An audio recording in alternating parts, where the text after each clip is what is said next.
여러분 반갑습니다. 길 위에 말씀이 오신 여러분 사랑하고 축복합니다.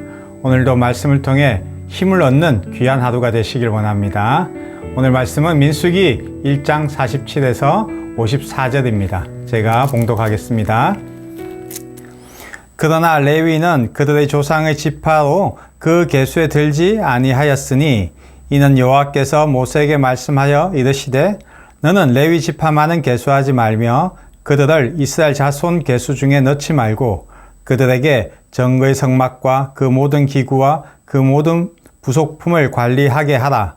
그들은 그 성막과 그 모든 기구를 운반하며 거기서 봉사하며 성막 주위에 진을 칠지며 성막을 운반할 때에는 레위인이 그것을 걷고 성막을 세울 때에는 레위인이 그것을 세울 것이요 외인이 가까이 오면 죽을 지며 이스라엘 자손은 막사를 치되 그 진영별로 각각 그 진영과 궁기 곁에 칠 것이나 레위인은 정거의 성막 사방에 진을 쳐서 이스라엘 자손의 회중에게 진노가 임하지 않게 할 것이라.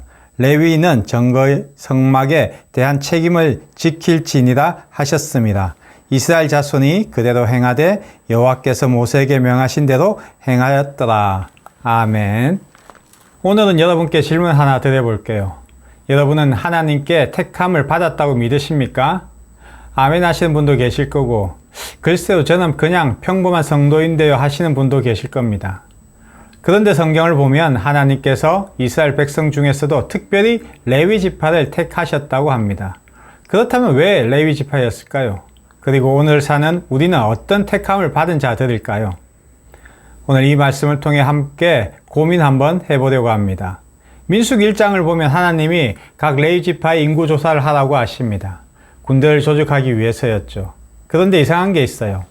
레위 지파는 명단에 빠져 있습니다. 레위 지파 입장에서는 불만일 수 있죠.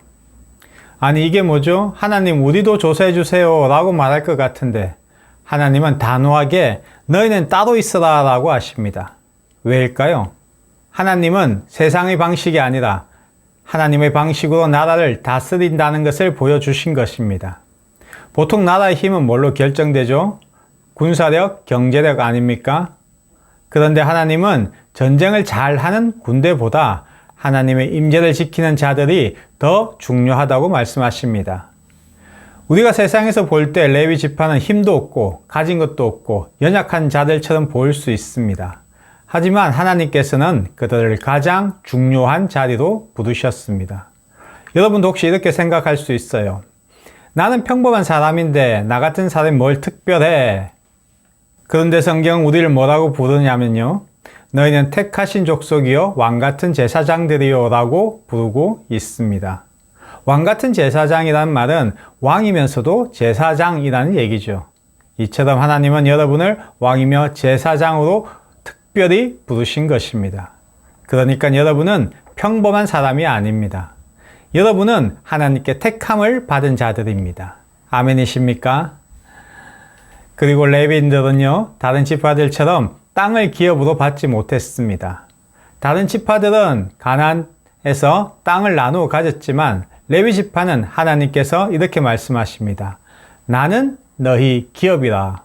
여러분 이게 축복일까요? 아니면 손해일까요? 세상적으로 보면 분명 손해입니다. 그런데 영적으로 보면 최고의 축복입니다.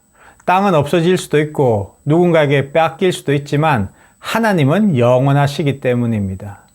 이처럼 영원한 하나님이 나의 기업이 된다는 것은 축복 중에 최고의 축복이라 할 수 있습니다. 우리는 살면서 이렇게 고민할 때가 있죠. 세상에서 성공해야지, 돈도 벌어야지, 남한테 인정도 받아야지. 그런데요, 여러분, 세상의 것들은 잠깐 있다가 사라지는 것들이에요. 그러니 우리는 영원한 하나님을 우리의 기업으로 삼아야 합니다. 세상적인 기준으로 보면 손해 같아 보일 수도 있어요. 하지만 하나님을 귀하게 여기고 살아가면 하나님이 우리의 삶을 책임져 주십니다.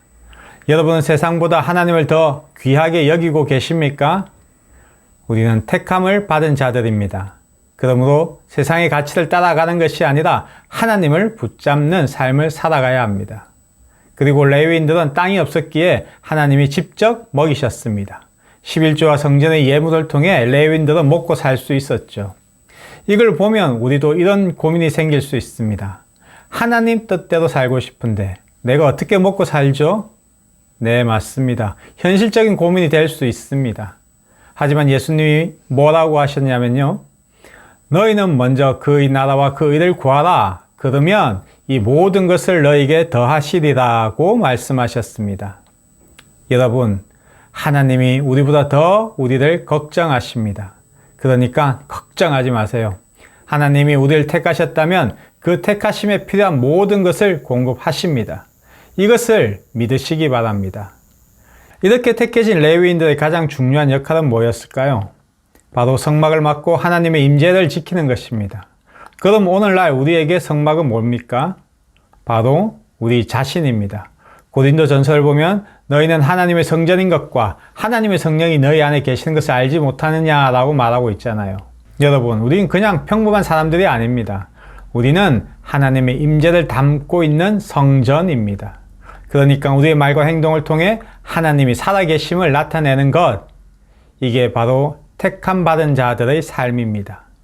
직장에서, 가정에서, 학교에서 우리의 말과 행동을 통해 하나님이 살아계심을 보여주는 것, 그럴 때 세상 속에서 우리를 통해 하나님의 임재가 드러나는 것입니다. 여러분은 택함을 받은 자입니다. 자, 다시 한번 질문 드릴게요.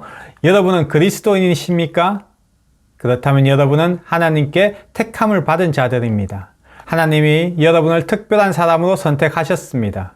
그러니 하나님께서 우리의 기업이 되어주시고 우리의 삶을 책임져 주시는 것입니다. 이 말씀을 믿고 오늘 하루를 살아가는 귀한 은혜가 있으시길 축복합니다. 기도하시겠습니다. 하나님 아버지 감사합니다. 오늘도 택함을 받은 자처럼 하나님의 임재를 드러내며 살아가는 자 되게 하여 주시옵소서. 내가 있는 곳이 하나님의 성전이 되게 하여 주셔서 나를 통하여 세상이 하나님이 살아계심을 알 수 있는 귀한 하루가 될 수 있도록 주여 도와주시옵소서. 감사드리며 예수님 이름으로 기도드렸습니다. 아멘. 여러분은 하나님께 택함을 받은 자들입니다. 그 정체성을 붙잡고 오늘도 승리한 하루 되시길 축원합니다. 사랑하고 축복합니다.